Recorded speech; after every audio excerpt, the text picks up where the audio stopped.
Selamat pagi anak-anak. Semoga tetap sehat dan tetap semangat meskipun kita masih di situasi pandemi COVID-19 yang mengharuskan untuk belajar di rumah. Saya mengharapkan anak-anak tetap selalu menjaga kesehatan dan tetap semangat di dalam belajar meskipun secara virtual. Baik, pada pertemuan hari ini kita bersama memperdalam tentang tema hak dan kewajiban orang beriman.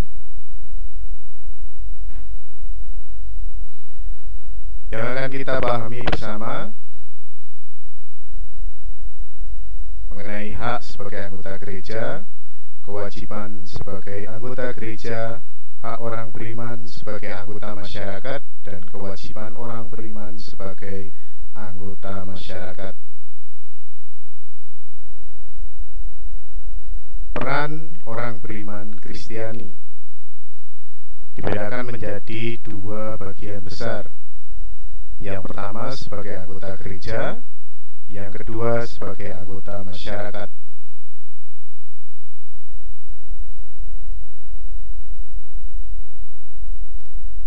Kita lihat pengertian dari gereja adalah kumpulan orang beriman yang dipanggil Allah.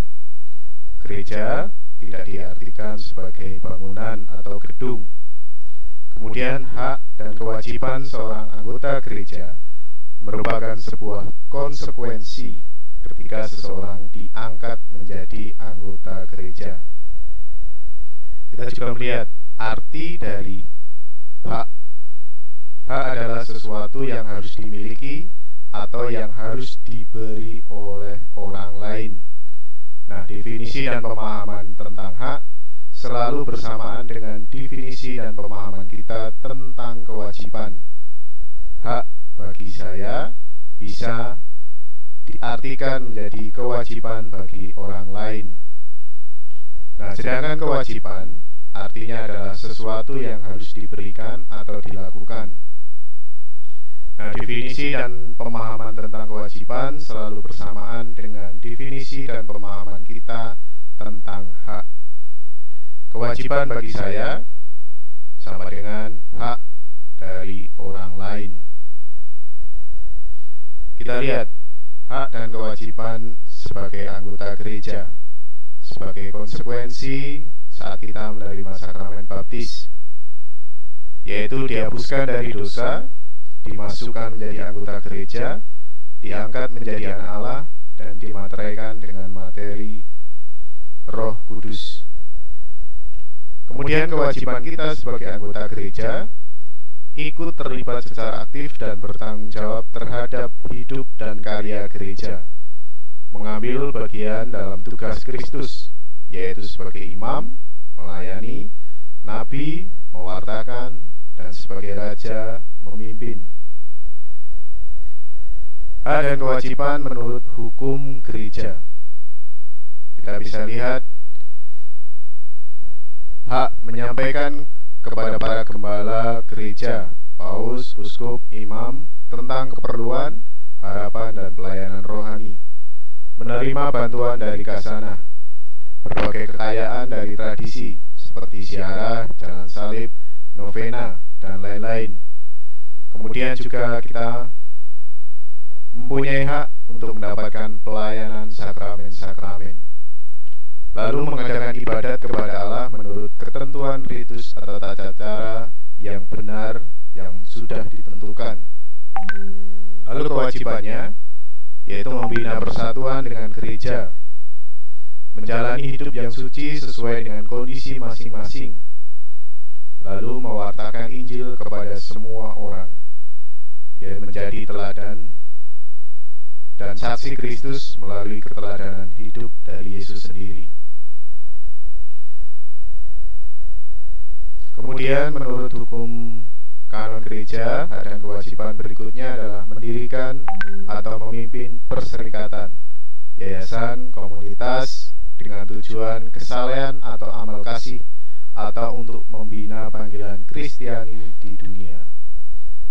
Lalu kita memperoleh pendidikan Kristiani, mendapatkan pendidikan di sekolah, dan kita juga bebas memilih status hidup. Lalu kewajiban kita adalah membantu memenuhi kebutuhan gereja. Nah, itu adalah hak dan kewajiban kita sebagai anggota gereja. Kemudian, hak dan kewajiban kita sebagai anggota masyarakat. Hak dasar atau hak asasi, hak hidup, ini adalah hak yang telah kita miliki sejak dalam kandungan dan merupakan pemberian dari Tuhan.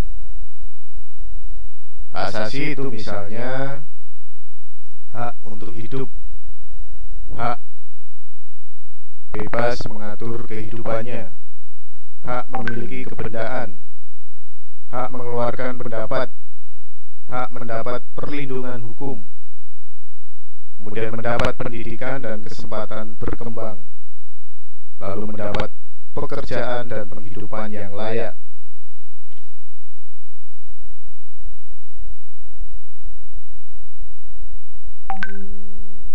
Kemudian, hak orang beriman sebagai anggota masyarakat itu apa saja? Yaitu hak mendalami ajaran agamanya, hak mengasihi sesama berdasarkan iman kepercayaannya, hak membangun persahabatan dan bekerja sama dengan semua orang beriman lainnya, lalu hak membangun sarana ibadat, tempat ibadat seperti gereja, masjid, pura, vihara, dan juga hak untuk menjalankan ibadatnya masing-masing. Lalu kita juga memiliki hak untuk mengembangkan iman kita lebih baik.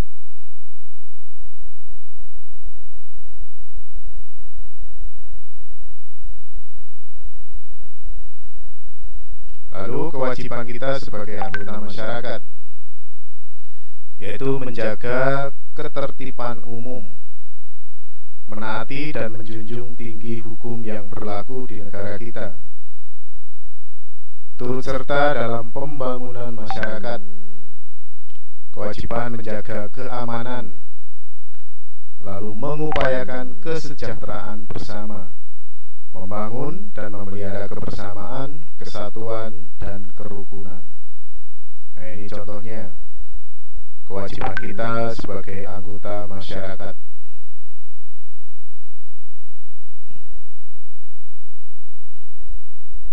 Tentang hak dan kewajiban kita sebagai orang beriman dan juga sebagai anggota masyarakat, kita bisa belajar dari kitab suci. Itu terdapat dalam Injil Matius bab 22 ayat 15 sampai 22. Di sini kita bisa melihat bahwa Yesus mengajar kita untuk memberikan apa yang menjadi hak negara. Contohnya yaitu membayar pajak. Yesus juga memberi contoh bahwa Yesus juga taat dalam membayar pajak bait Allah.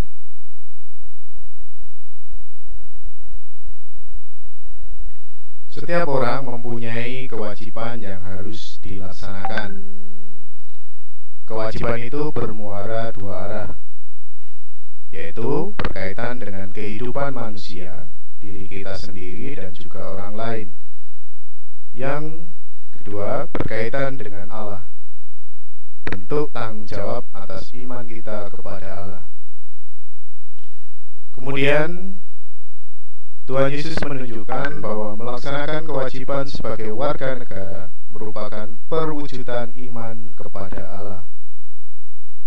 Lewat perumpamaan tentang dua sisi koin yang terdapat dalam Injil Matius, Yesus mengingatkan bahwa melaksanakan kewajiban kepada sesama dan negara harus didasari pada pemahaman kita memenuhi kehendak Allah, yaitu berperan dalam mensejahterakan masyarakat.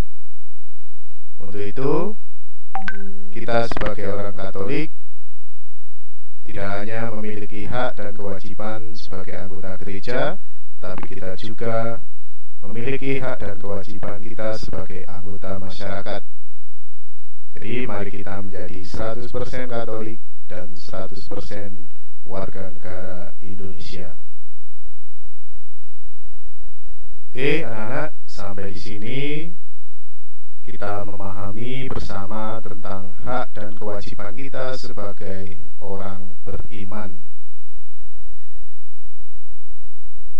Sampai bertemu di lain waktu. Tetap jaga kesehatan dan tetap bersemangat. Terima kasih.